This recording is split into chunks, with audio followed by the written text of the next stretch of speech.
আমরা এখন অন্য বিল্ডিংয়ে যাব। সুন্দর সুন্দর ফিল্টার লাগানো আছে সাইড সাইড দিয়ে। আমি কিন্তু একটা বিল্ডিংয়ে ঘুরছি না, প্রত্যেকটা বিল্ডিংয়ের চারি সাইড দিয়ে ঘুরে ঘুরে আপনাদের দেখানোর চেষ্টা করছি। এটা স্বপ্ননগর আমাদের সোসাইটির নাম। আবার এটা আবাসিক সোসাইটি, এটা পল্লবী থানার অপোজিটে স্বপ্ননগর নাম।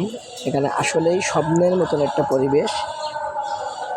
আমরা যারা বসবাস করি তারা খুবই যত্ন সহকারে এটা খুবই ভালোবেসে এই স্বপ্ননগরের এই মানুষ খুবই ভালোবাসে এবং স্বপ্নের মতো এই সোসাইটিটা দেখতে।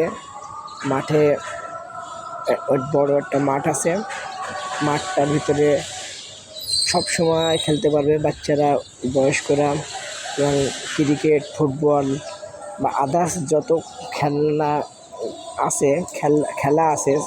এবং বাচ্চাদের বিশেষ করে সাইকেল চালানো, এই গাড়ি চালানো, ওই প্রাইভেট কার চালানো শেখা, এগুলো একটা মাঠের চার সাইড দিয়ে শেখা যায়। দেখতে পাচ্ছেন প্রতিটা ভবন দিয়ে, প্রতিটা সাইড দিয়ে, প্রত্যেকটা বিল্ডিংয়ের আশপাশ দিয়ে ওই পাবলিক এই গাড়ি নিয়ে ছোটাছুটি করছে, বাইরের থেকে আসা যাওয়া করতেছে। প্রত্যেকটা বিল্ডিং হচ্ছে 104টা করে ফ্ল্যাট। এখানে আমাদের এই সোসাইটির এই বিশাল বড় মাঠটা, এই মাঠের ভিতরে দেখেন বাচ্চারা খেলা করতেছে। আমার বাম সাইডে আছে মাঠের, বিশেষ করে মাঠের সাইডে বসার মতো বেঞ্চ আছে। এই বেঞ্চে বসে বসে যারা ওই বয়স্ক বা ওই একটু বিশ্রাম নেওয়ার দরকার, তারা বসার জায়গায় বসে করতে পারবে, রেস্ট নিতে পারবে। আর দ্বিতীয়ত হচ্ছে আমার বামে দেখতে পাচ্ছেন স্বপ্ন। এখানে বাজার করার জন্য এই সোসাইটির লোকের বাইরে যাওয়া লাগে না, স্বপ্ন থেকে সব কিছু বাজার করে নিতে পারবে। আর দুতলা তো মসজিদ, দুতলা তিনতলা মসজিদ, মানে সুন্দর একটা মসজিদ। এখানে এর ভিতরে বাইরে থেকে মসজিদটার স্ট্রাকচার বোঝা যাচ্ছে না, কিন্তু একদিন দেখাবো অন্য ভিডিওতে, আপনাদের দেখানোর চেষ্টা করবো যে মসজিদের ভিতরটা কত সুন্দর। এত সুন্দর মসজিদ ঢাকা শহরে ওই বাংলাদেশে অনেক কম আছে ভিতর, যে এত সুন্দর করে কারিগরি করা, এত সুন্দর করে কাজ করা, যেটা দেখলে অনেক সুন্দর। আর আমাদের মসজিদের ইমাম সাহেবের কণ্ঠটা এত সুন্দর যে এই একবার আপনি যদি এই মসজিদে নামাজ পড়েন, তাহলে এক ওয়াক্ত যদি নামাজ পড়েন, তাহলে অবশ্যই মন চাইবে যে প্রতি ওয়াক্ত এই মসজিদে নামাজ পড়ি। আমাদের ইমাম সাহেবটা অনেক সুন্দর করে কণ্ঠ কোরআন তেলাওয়াত করে। আমাদের এখন বর্তমান তারাবির সময় চলতেছে, এত সুন্দর ওনার কোরআন তেলাওয়াতের কণ্ঠ যে আপনার একদিন শুনলে, যদি আপনি ইসলাম হয়ে থাকেন, তাহলে অবশ্যই তার বারবার এই আসতে এখানে মসজিদে নামাজ পড়তে মন চাইবে আপনাকে।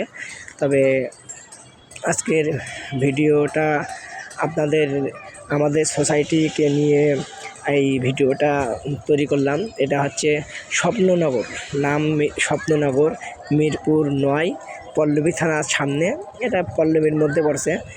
আর হচ্ছে এই যে বল আসতেছে, আমি এখন একটা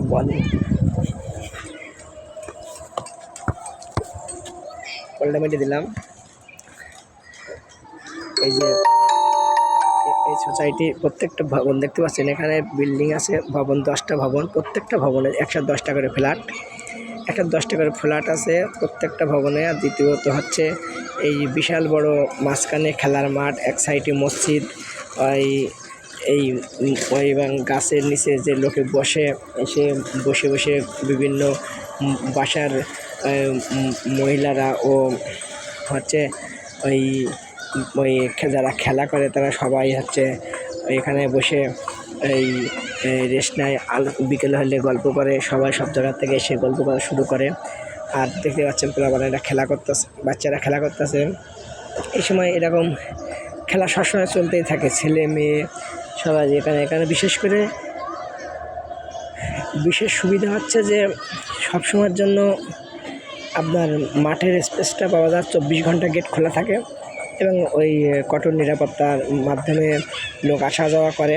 কিন্তু 24 ঘন্টা প্রত্যেকটা বিল্ডিংয়ের গেট খোলা থাকে না, মেন গেট এই কয়েকটা 5টা গেট আছে, 5টা গেটে রাত্রিবেলায় একটা গেট খোলা থাকে, সেখান থেকে সবাই আসার। দিনের বেলায় কয়েকটা গেট খোলা থাকে আর রাত্রিবেলায় একটা গেটই খোলা থাকে, সেখানে খুব সতর্কতার সহিত লোক আসা যাওয়া করানো হয়। বাইরের যারা বাইরে ওই বাইরের কোনো লোক এখানে রাত্রিবেলা ঢুকতে পারে না, নিরাপত্তা কর্মীর অবশ্যই পরিচয় দিয়ে এবং যারা হচ্ছে ওই বসবাস করে তাদের পরিচয় দিয়ে তাদের ফোন দিয়ে কনফার্ম করে তারপরে বিল্ডিংয়ে পাঠানো হয়। আদারওয়াইজ মেন গেট থেকে আপনি কোনোভাবেই ভিতরের গেটে আসতে পারবেন না।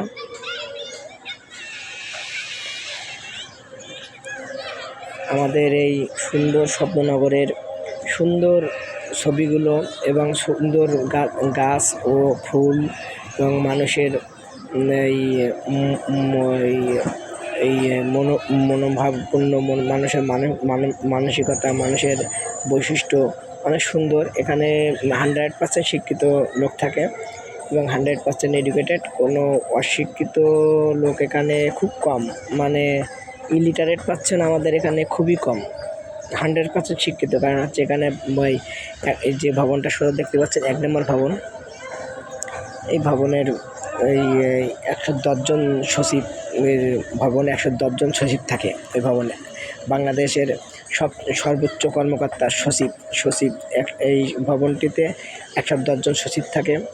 মানে বিভিন্ন ভবনে এই সচিব এবং সচিব থেকে শুরু করে বিভিন্ন ওই সরকারি কর্মকর্তার ওই প্রধান ও সরকারি উচ্চপদস্থ কর্মচারী তারা